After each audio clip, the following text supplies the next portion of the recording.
कथा विश्व के परिवार सदस्यों, आज हम आपके लिए लेके आए हैं तेनालीरामन की बुद्धिमत्ता और निर्णय लेने की अचूक क्षमता वाली कहानियाँ। कहानी पहली। एक धनी व्यापारी नागराज परेशान होकर राजा के दरबार में आया।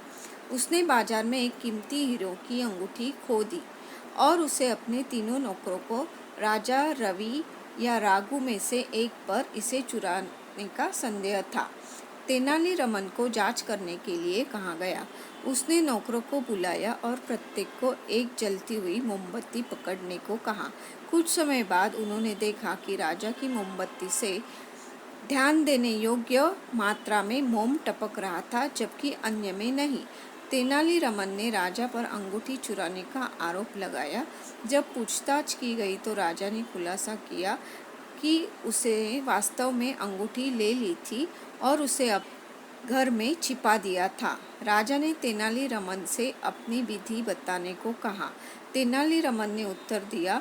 चोर की दोषी अंतरात्मा ने उसे घबरा दिया, जिसका उसके हाथ कांप गया और मोमबत्ती से अधिक मोम टपकने लगा।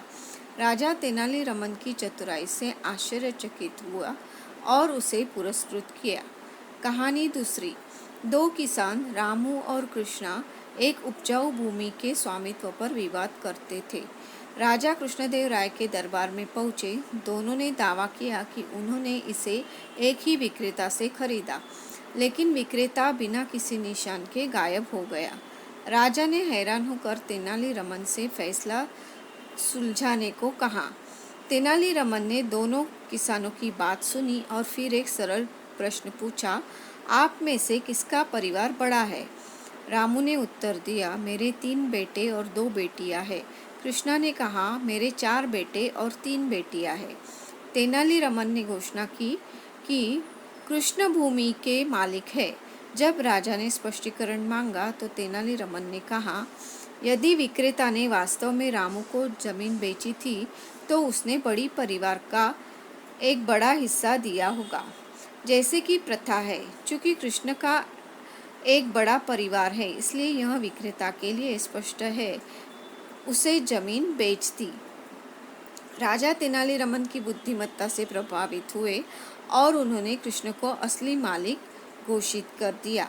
यह कहानी जटिल परिस्थितियों में भी तेनालीरामन की गंभीर रूप से सोचने और बुद्धिमान निर्णय लेने की क्षमता पर प्रकाश डालती है। कहानी तीसरी। राजा कृष्णदेव राय की पसंदीदा माला एक कीमती हीरे से जड़ी गायब हो गई।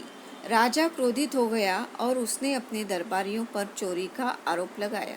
तेनालीरामन ने उनका नाम साफ करने का दृढ़ निश्चय किया और असली चोर को ढूंढने की चुनौती स्वीकार ली।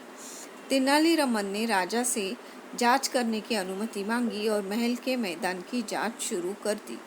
जल्दी उसे एक झाड़ी में फंसे कपड़े का एक छोटा सा टुकड़ा मिला। उसने उसे राजा को दिखाया और कहा, यह कपड़ा चोर के वस्त्र से निकला है।